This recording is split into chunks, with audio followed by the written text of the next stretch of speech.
Die Zusammenarbeit mit unseren Partnern funktioniert hervorragend, weil wir zum großen Teil sehr, sehr langfristige Partnerschaften haben, die über viele Jahre gewachsen sind. Es gibt eine sehr vertrauensvolle Zusammenarbeit mit den jeweiligen Ansprechpartnern.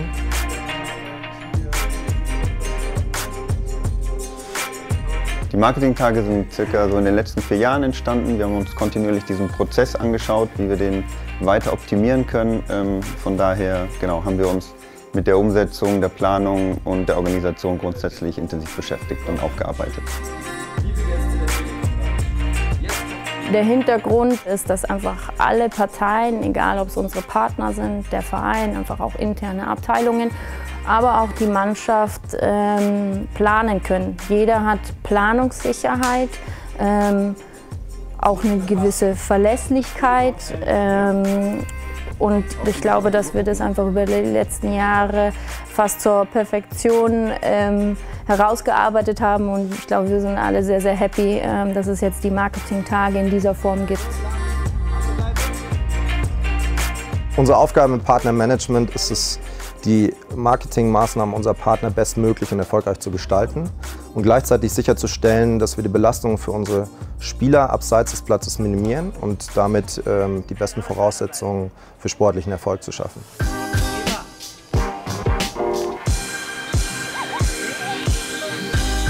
Am Marketingtag selber sind die Jungs eigentlich schon, was jetzt das Grobe betrifft, fertig informiert. Was jetzt die Detailabsprachen an den jeweiligen Sets betrifft, da erhalten die Spieler auch nochmal ein Briefing. Aber im Vorhinein erhalten die Spieler sogenannte Factsheets, wo einfach für die Spieler interessante Informationen draufstehen.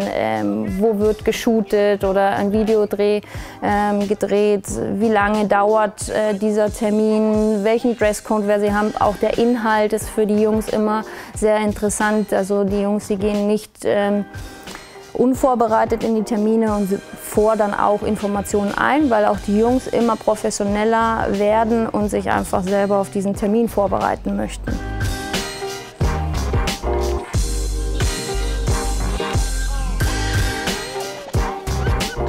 Also wir shooten für Beats by Dre. Genau, die Kopfhörer. Im Endeffekt gibt es eine Motion-Szene, also kurze Videoaufnahmen, dazu Standbildaufnahmen hier links und auch noch eine Interviewszene. Sollte. Nee, du musst nicht raus.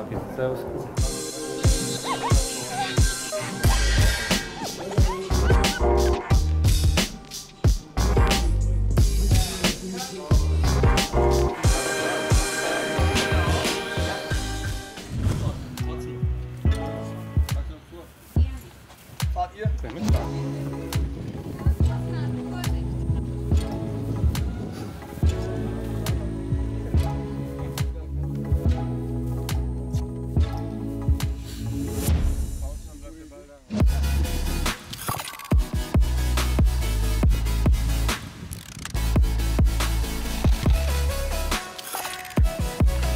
Vieles muss spontan stattfinden, aber ich sag mal, das Briefing und so weiter findet öfters am Set direkt statt, weil wir ja auch bei mehreren Partnern dann sind. Und grundsätzlich ist es aber so, wenn man vorher die Zeit hat, sich damit zu beschäftigen, nachfragt und so weiter, dann ist man schon gut vorbereitet und weiß Bescheid. Wir haben fast die ganze Abteilung an diesem Marketingtag dann auch im Einsatz, auch wenn immer nur 5 bis 6 Partner am Zug sind, haben wir trotzdem 10 bis 15 Leute im Einsatz. Es sind alle aufgeteilt in die unterschiedlichen Bereiche, natürlich bei jedem Set, im Profihaus, um die Spieler zu koordinieren, in der Tiefgarage, um zu kontrollieren, wer wann wohin fährt. Von daher ist einfach das ganze Team immer wieder notwendig, um die Projekte dann vollumfänglich umzusetzen.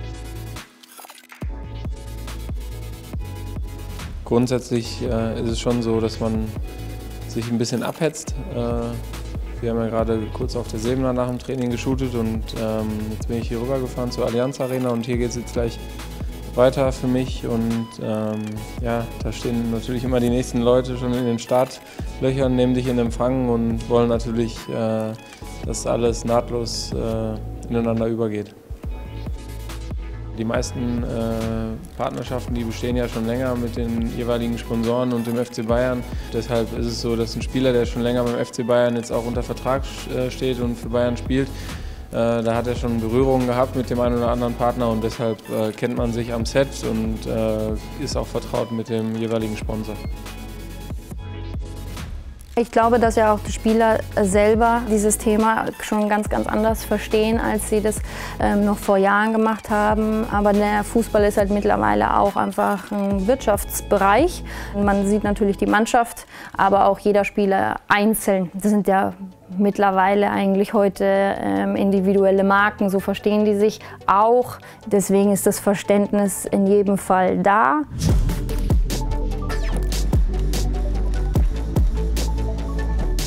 Der Zugang zu unseren Spielern ist immer wichtiger geworden. Das ist mittlerweile eigentlich das wichtigste Recht für unsere Partner. Wir setzen hier eine Vielzahl unterschiedlicher Aktivitäten um.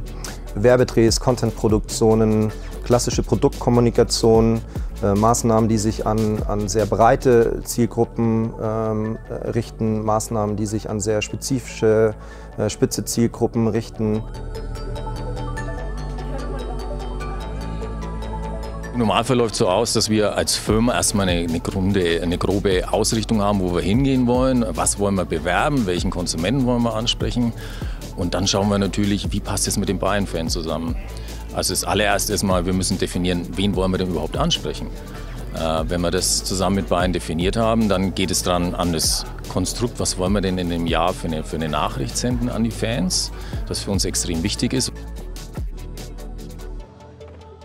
Aufwand ist sehr hoch, ne? Wie gesagt, weil immer mehr Formate geschossen werden müssen. Früher da haben wir mal einen Film gemacht und ein Plakat, jetzt mal ein bisschen einfach gesprochen. Wie gesagt, durch die sozialen Medien haben wir ganz andere Herangehensweisen und ganz andere Anforderungen. Wir sehen Storytelling mittlerweile als das zentrale Element moderner, zeitgemäßer Markenkommunikation, weil es immer wichtiger wird in dieser Vielzahl an Informationen, an Kommunikations- und Werbereizen, denen die Menschen heutzutage ausgesetzt sind, dann mit Geschichten, mit klaren Botschaften zu durchdringen. Die komplexesten Sets oder die größten Sets sind natürlich die für TV-Spots dann aufgebaut werden. Es ist immer sehr beeindruckend, wie viele Leute dann da überall rumwuseln. Es sind so 40 bis 50 Mann. Jeder hat so sein Spezialgebiet, um das er sich kümmert. Entsprechend professionell sind sie alle aufgestellt. Die Partner buchen die besten Produktionsfirmen, die es hier so im Raum München oder in ganz Deutschland gibt, die sehr viel Erfahrung haben, mit Testimonials und mit Spielern zusammenzuarbeiten. Von daher ist alles bestmöglich vorbereitet. Es sind Kreuze auf dem Boden, die Spieler wissen genau, wo sie stehen müssen. Ihnen wird gezeigt, welche Bewegungen sie machen müssen dann vor der Kamera, sodass sehr effizient gearbeitet wird und wir dann innerhalb der 90 Minuten den ganzen TV-Spot auch durchdrehen können. Boah, auf jeden Fall schon mal größer als du.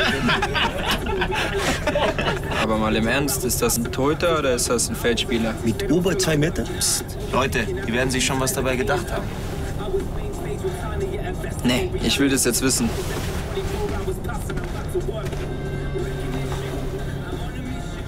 Wladimir, was machst du denn hier? Das ist unser Bus.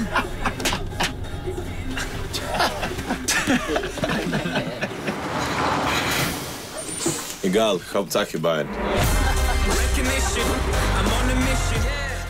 Uns ist sehr wichtig, die meisten Drehs und Shootings hier an der Siebener Straße umsetzen zu können. Aus dem Grund haben wir auch extra ein neues TV-Studio hier in der Siebener Straße gebaut, was uns die Möglichkeit gibt, unterschiedliche oder mehrere Sets auch hier unterzubringen.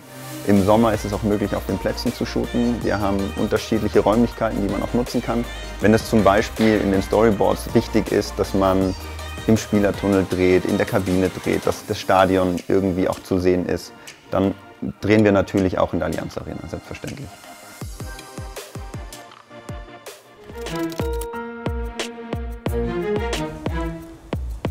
Bayern. Was? Da ist Bayern gegen Achso, ja. Olympiakos, oder? Ja. Ja, stimmt. Das stimmt. Okay, nächste. Lokomotiv. Moskau? Was für Moskau? Es gibt 3, oder? Lokomotiv. Ah, okay, gut. Ja. Gegen? Gegen? Gegen? Ich glaube Inter. Kann ich? Na, gegen Juventus.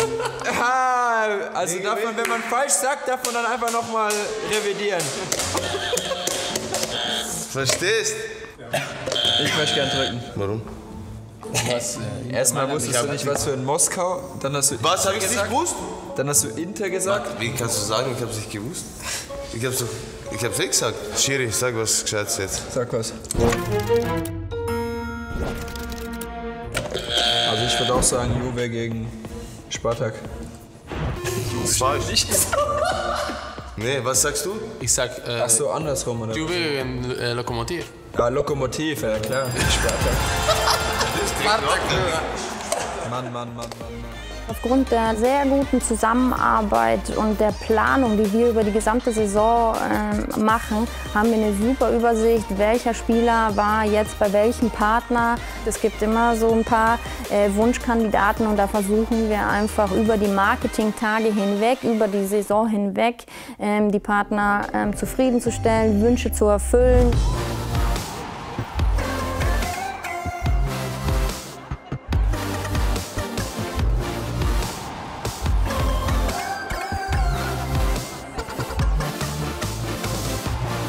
Natürlich haben wir beim FC Bayern auch wirklich sehr prestigeträchtige und auch weltbekannte Partner.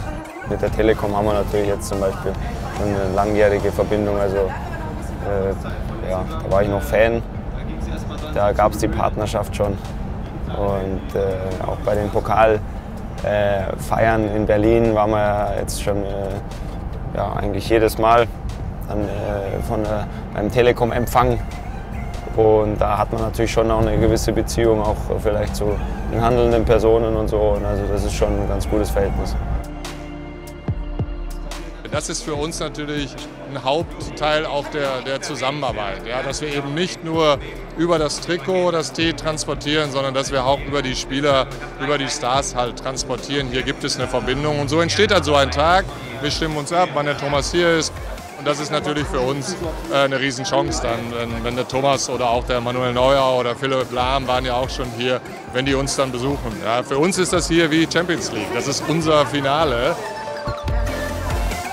Wir versuchen immer, die Spieler für etwas zu motivieren, womit sie auch was anfangen können und das immer in den Vordergrund zu stellen. Und dann kommen sie auch eigentlich, habe ich das Gefühl, ganz gerne zu den Marketingterminen. Dann ist das nicht nur Verpflichtung, sondern auch ein bisschen Spaß und das soll es ja sein.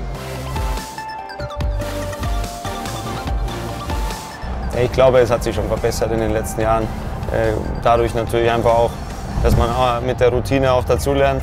Sowohl wir Spieler, die das dann ausführen, als auch das Organisationsteam, das diese Termine koordinieren muss.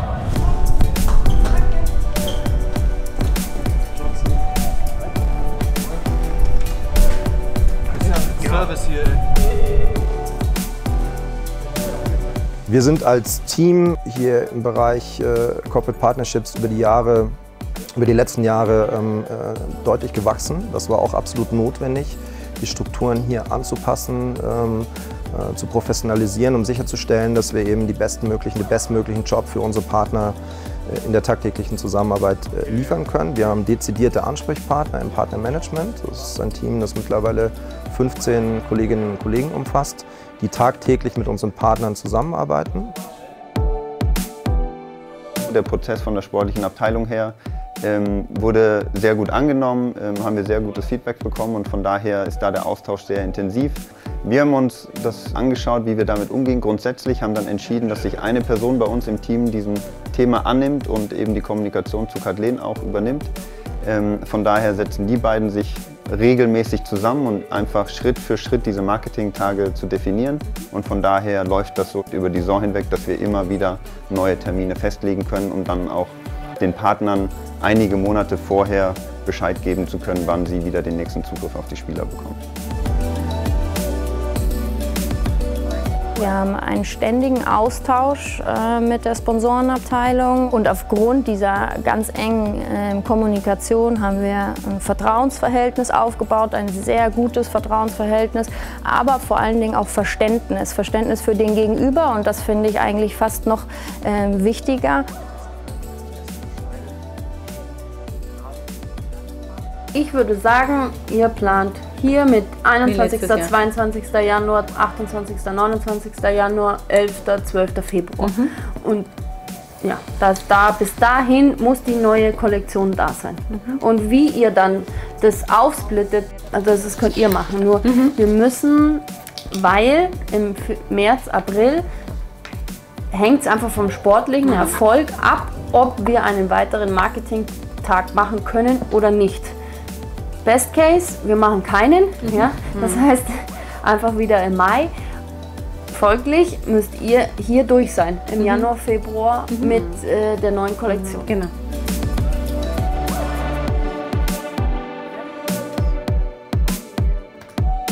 Ich möchte eigentlich dem Trainer schon eine Lösung präsentieren, die aus meiner Sicht, aus meiner sportlichen Erfahrung dann eigentlich schon nur noch abzusegnen ist. Wann wir die Marketingtage machen, ergibt sich eigentlich schon von alleine. Wir können eigentlich uns nur an den Spielkalender orientieren und wenn man den hat und den erhält man ja relativ frühzeitig, kann man eigentlich schon sagen, okay, da sind freie Tage, mögliche Wochen. Man kann eigentlich schon heute die komplett nächste Saison planen.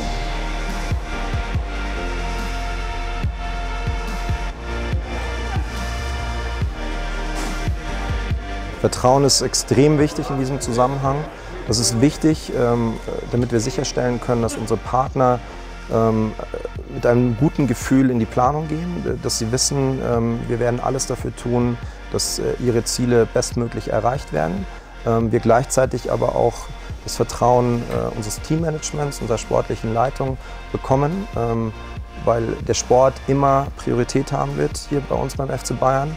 Und wir gleichzeitig auch sicherstellen wollen, dass unsere Spieler uns vertrauen, indem sie wissen, wir agieren so professionell in der Planung, in der Vorbereitung, dass sie, sobald sie ans Set kommen, eben gut vorbereitet und in minimaler Zeit hier ihren Beitrag dazu leisten, dass diese Kampagnen und Marketingmaßnahmen funktionieren.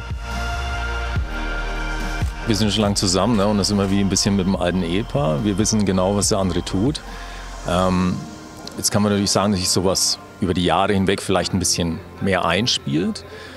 Aber natürlich die heutige Zeit verlangt einfach immer wieder Änderungen. Ja? Soziale Medien sind dazugekommen, andere Sets, andere Dinge, andere Herausforderungen. Und der Vorteil mit Bayern ist, dass sie immer sehr professionell an diesen neuen Dingen arbeiten. Und das kommt natürlich uns als Partner auch extrem zugute.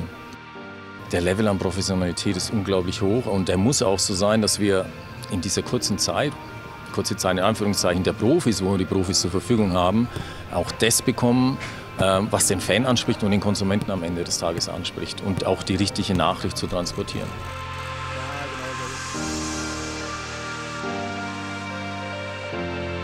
Die Nachfrage ist gestiegen. Also das ist einfach so, weil aber das ist, glaube ich, braucht man gar nicht so reduziert auf das System FC Bayern München beziehen, sondern der Sport an sich. Jeder spürt es, der Sport boomt, das ist mittlerweile Business und somit sind auch die Marketingtage in den vergangenen Jahren mehr geworden, aber einfach aufgrund unserer guten Zusammenarbeit und Organisation glaube ich, dass wir das immer sehr, sehr gut alles vereinbaren können.